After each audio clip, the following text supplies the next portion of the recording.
ವಾರ ಭವಿಷ್ಯ ವಿಶೇಷ ಕಾರ್ಯಕ್ರಮಕ್ಕೆ ಮತ್ತೊಮ್ಮೆ ಸ್ವಾಗತ. ನಿಮ್ಮ ಕರೆಗಳಿಗೆ ಸ್ಪಂದಿಸುವಂತಹ ಸಮಯ.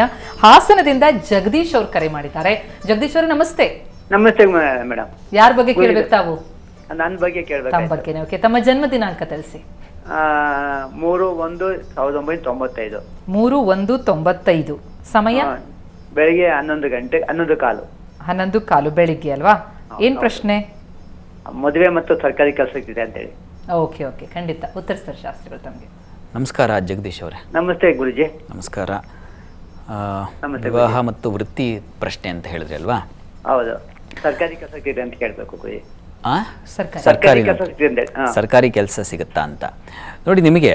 ನಿಮ್ಮದು ಈ ಕುಂಭ ಲಗ್ನದಲ್ಲಿ ಶನೈಶ್ಚರ ಇದ್ದಾನೆ. ಇದನ್ನು ಶಶಯೋಗ ಅಂತ ಕರೀತಾರೆ. ಶಸ್ತ ಸರ್ವಜನೈಹಿ ಸಭೃತ್ಯ ಬಲವಾನ್ ಗ್ರಾಮಾಧಿಪೋವ ಅಂತ ಶಾಸ್ತ್ರದಲ್ಲಿ ಒಂದು ಮಾತಿದೆ. ದೊಡ್ಡ ಒಂದು ಬಲವನ್ನು ತಂದುಕೊಡ್ತಕ್ಕಂಥದ್ದು ಅದು. ಅಂದರೆ ನೀವು ರಾಜಕೀಯಕ್ಕೆ ಪ್ರವೇಶ ಮಾಡ್ಬೋದು ಇವರೇ. ನೀವು ಸರ್ಕಾರಿ ನೌಕರಿ ಹುಡ್ಕೋದಕ್ಕಿಂತ ಸರ್ಕಾರವನ್ನೇ ನಿಯಂತ್ರಣ ಮಾಡ್ತಕ್ಕಂಥ ಕೆಲಸ ಕೈ ಹಾಕ್ಬೋದು. ಈಗ ರಾಹುದಶೆಯಲ್ಲಿ ತಮಗೆ ನಡೀತಾ ಇರತಕ್ಕಂಥ ಕಾಲ ಶುಕ್ರನ ಒಂದು ಕಾಲ. ಶುಕ್ರನೂ ನಿಮ್ಮ ಜಾತಕದಲ್ಲಿ ಕರ್ಮಸ್ಥಾನದಲ್ಲಿ ಇರ್ತಕ್ಕಂಥದ್ದು ಒಳ್ಳೆಯ ಲಕ್ಷಣ, ಸಂಶಯ ಇಲ್ಲ. ಹೀಗಾಗಿ ನೀವು ವಿಶೇಷವಾಗಿ ಹೊಸದೇನಾದರೂ ಪ್ರಯತ್ನ ಮಾಡಿ. ಒಂದು ಸಣ್ಣ ಪುಟ್ಟ ಯೋಚನೆ ಮಾಡದೆ ಬಹಳ ದೊಡ್ಡ ಯೋಚನೆ ಮಾಡೋದ್ರಿಂದ ನಿಮಗೆ ಹೆಚ್ಚಿನ ಅನುಕೂಲ ಇದೆ. ಯಾಕಂದರೆ ಮುಂದೆ ಬರ್ತಕ್ಕಂಥ ದಶೆ, ಗುರುವಿನ ದಶೆ, ಅದು ಅವನು ಚೆನ್ನಾಗಿದ್ದಾನೆ. ಈ ಕಾರಣದಿಂದಾಗಿ ಹೊಸದನ್ನು ನೀವು ಮಾಡಲಿಕ್ಕೆ ಅವಕಾಶ ಖಂಡಿತ ಇದೆ. ಈಗ ನಾವು ಪ್ರಾರಂಭ ಮಾಡಿದ್ರೆ ಅದು ಮುಂದೆ ಫಲ ಕೊಡುತ್ತೆ. ಹೀಗಾಗಿ ಮಾಡಿ. ವಿವಾಹಕ್ಕೆ ಒಂದು ಪ್ರತಿಬಂಧಕ ಇದೆ. ಕುಜ ಗ್ರಹ ಶಾಂತಿ ಮತ್ತು ರವಿ 2 ಗ್ರಹಗಳ ಶಾಂತಿ ಮಾಡಿಸಿ ಪ್ರಯತ್ನ ಮಾಡ್ತಕ್ಕಂಥದ್ದು ಒಳ್ಳೆಯದು. ಮೊದಲು ಕೆಲಸ ಭದ್ರವಾಗಲಿ, ಆ ಕಡೆಗೆ ಗಮನ ಹರಿಸಿ. ಒಳ್ಳೆಯದಾಗಲಿ. ಧನ್ಯವಾದ ಜಗದೀಶ್ ಅವರೇ ಕರೆ ಮಾಡಿದ್ದಕ್ಕೆ. ಈಗ ರಾಶಿಫಲವನ್ನು ತಿಳಿಯುವಂತಹ ಸಮಯ. ತುಲಾ, ವೃಶ್ಚಿಕ ಮತ್ತು ಧನಸ್ಸು ರಾಶಿ. ತುಲಾ ರಾಶಿಯವರಿಗೆ ಚಂದ್ರನ ಬಲ ಚೆನ್ನಾಗಿರೋದ್ರಿಂದ ಅವನು ಕರ್ಮಾಧಿಪತಿ ತುಲಾರಾಶಿಯವರಿಗೆ. ಹೀಗಾಗಿ ಚಂದ್ರ ಚೆನ್ನಾಗಿದ್ದರೆ ಕೆಲಸದಲ್ಲಿ ನಿರಾಳತೆ ಇರ್ತದೆ. ಅವನು ಸ್ವಲ್ಪ ಏರುಪೇರಾಗಿದ್ದರೆ ಬಲ ಇಲ್ಲ ಅಂದಾಗೆ ಕೆಲಸದಲ್ಲಿ ತೊಡಕೊಳ್ಳುಂಟಾಗುತ್ತೆ. ಹೀಗಾಗಿ ಈ ಸಲ ಗಮನಿಸ್ಕೊಂಡ್ರೆ ಚಂದ್ರ ಅವನ ಸಂಚಾರ ಚೆನ್ನಾಗಿರೋದ್ರಿಂದ ಒಳ್ಳೆಯ ಬಲ ಬರ್ತದೆ. ಸ್ವಲ್ಪ ಸಣ್ಣ ಪುಟ್ಟ ಕ್ಲೇಶಗಳು ನಾಳೆ ನಾಡಿದ್ದು ಮಾನಸಿಕವಾಗಿ ಸ್ವಲ್ಪ ಕುಗ್ಗುವಿಕೆ ಇದೆ.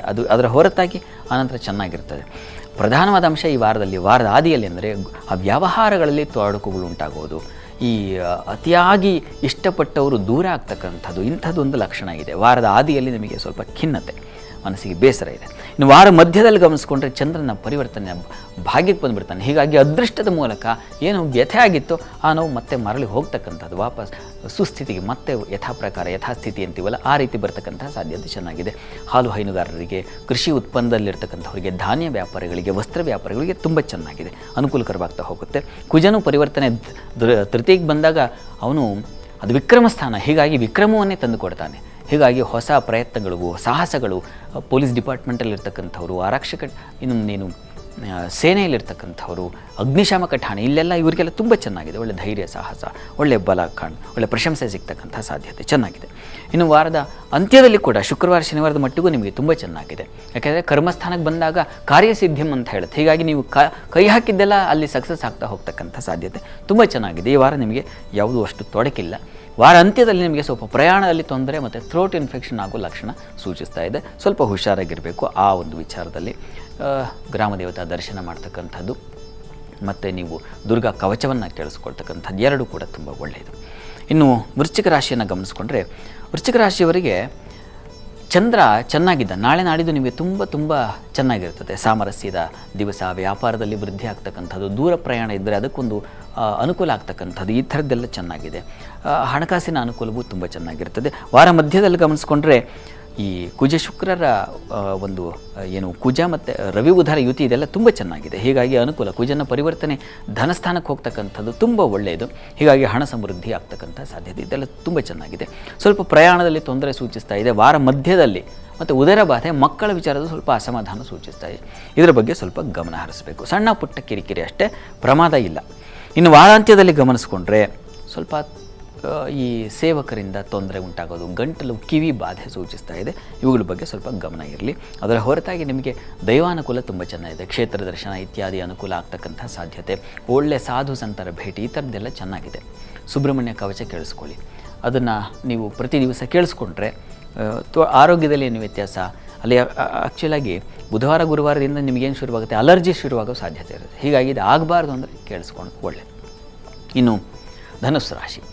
ಧನುರಾಶಿಯವರಿಗೆ ವಾರದ ಆದಿಯಲ್ಲಿ ನಿಮಗೆ ವೃತ್ತಿಯಲ್ಲಿ ತುಂಬ ಅನುಕೂಲ ಇತ್ಯಾದಿಗಳನ್ನು ಕಾಣ್ತೀವಿ. ಅಲ್ಲಿ ಬುಧ ರವಿಯವರ ಬಲ ಚೆನ್ನಾಗಿರ್ತದೆ. ಆದರೆ ಸೋಮವಾರ ಮಂಗಳವಾರದ ಮಟ್ಟಿಗೆ ಉದರ ಬಾಧೆ, ಹೊಟ್ಟೆ ಇಂಟೆಸ್ಟೈನ್ ಅಂತೀವಲ್ಲ, ಆ ಭಾಗದಲ್ಲಿ ಸ್ವಲ್ಪ ತೊಂದರೆ, ಅಜೀರ್ಣತೆ ಮತ್ತು ಬಹಳ ಪ್ರಧಾನವಾಗಿ ಮಕ್ಕಳ ವಿಚಾರದಲ್ಲಿ ಮನಸ್ಸಿಗೆ ಮನಸ್ತಾಪ, ಅವರ ವಿದ್ಯೆ ಅಥವಾ ಅವರ ಒಂದು ಉದ್ಯೋಗ, ಅವರ ವಿಚಾರದಲ್ಲಿ ಮನಸ್ಸಿಗೆ ತುಂಬ ಪೆಟ್ಟಾಗೋ ಸಾಧ್ಯತೆ ಸೂಚಿಸ್ತಾ ಇದೆ ವಾರದ ಆದಿಯಲ್ಲಿ. ಇನ್ನು ನಂತರದಲ್ಲಿ ವಾರ ಮಧ್ಯದಲ್ಲಿ ಚಂದ್ರನ ಬಲ ಬಂದ್ಬಿಡುತ್ತೆ. ಹೀಗಾಗಿ ವ್ಯಾಪಾರಿಗಳಿಗೆ ಹೆಚ್ಚಿನ ಅನುಕೂಲ, ದಾಂಪತ್ಯದಲ್ಲಿ ಸಾಮರಸ್ಯ, ಒಂದು ಸಲಹೆಯಿಂದ ನಿಮಗೆ ಅನುಕೂಲ ಆಗ್ತಕ್ಕಂಥದ್ದು ಇತ್ಯಾದಿ ಕಾಣಲಿಕ್ಕೆ ಅವಕಾಶ ಇದೆ. ಕುಜ ಜನ್ಮಕ್ಕೆ ಬಂದಾಗ ಅಂದರೆ ಬುಧವಾರ ಗುರುವಾರದ ಮಟ್ಟಿಗೆ ಧನುಸ್ಸು ರಾಶಿಯವರಿಗೆ ಕ್ಷತತನ ಹೊಂತ ಮೈ ತರಚೋದು, ಗಾಯಗಳಾಗೋದು ಇಂತಹ ಸಾಧ್ಯತೆ ಇದೆ. ಹುಷಾರಾಗಿರಬೇಕು. ಅಲರ್ಜಿ ಸಾಧ್ಯತೆ, ಹುಷಾರಾಗಿರಬೇಕು. ಇನ್ನು ವಾರಾಂತ್ಯದಲ್ಲಿ ಗಮನಿಸ್ಕೊಂಡ್ರೆ ವೃತ್ತಿಯಲ್ಲಿ ಸ್ವಲ್ಪ ಪರಿಶ್ರಮ ಕಾಣ್ತೀರಾ, ಸ್ವಲ್ಪ ಸಾಧಾರಣವಾಗಿರ್ತದೆ. ಹಣಕಾಸಿನ ವ್ಯಯ, ಕುಟುಂಬದಲ್ಲಿ ಏನೋ ಸಣ್ಣ ಘರ್ಷಣೆಗಳು, ಇಂಥ ಲಕ್ಷಣ ಸೂಚಿಸ್ತಾ ಇದೆ. ಸ್ವಲ್ಪ ಬಲ ವಾರಾಂತ್ಯದಲ್ಲಿ ನೀವು ನೋಡಿ ಗುರುಚರಿತ್ರೆ ಪಾರಾಯಣ ನೋಡಿ, ನಾಳೆ ದತ್ತ ಜಯಂತಿ ಪ್ರಾರಂಭ ಮಾಡಿ ಒಂದು ವಾರಗಳ ಕಾಲ ನೀವು ಮಾಡಿದ್ರೆ ಈ ವಾರ ಎಲ್ಲ ನೀವು ಕ್ಷೇಮದಿಂದ ಇರಬಹುದು. ಇದು ಧನುಸ್ಸು ರಾಶಿಯವರ ಫಲ. ಕೊನೆಯ 3 ರಾಶಿಗಳ ಫಲಾನುಫಲ ಕೂಡ ತಿಳಿಯೋಣ. ಹಾಗೇನೆ ಇನ್ನಷ್ಟು ಕರೆಗಳಿಗೆ ಸ್ಪಂದಿಸಲಿದ್ದಾರೆ ಶಾಸ್ತ್ರಿ. ಒಂದು ಪುಟ್ಟ ಬ್ರೇಕ್ನ ಸಮಯ ಆಗ್ತಾ ಇದೆ. ಬ್ರೇಕ್ನ ನಂತರ ವಾರ ಭವಿಷ್ಯ ಮುಂದುವರಿಯುತ್ತೆ.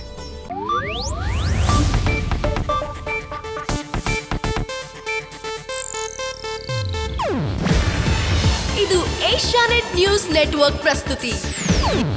ನೀವು ನೋಡ್ತಿದ್ದೀರಾ ಏಷ್ಯಾನೆಟ್ ಸುವರ್ಣ ನ್ಯೂಸ್.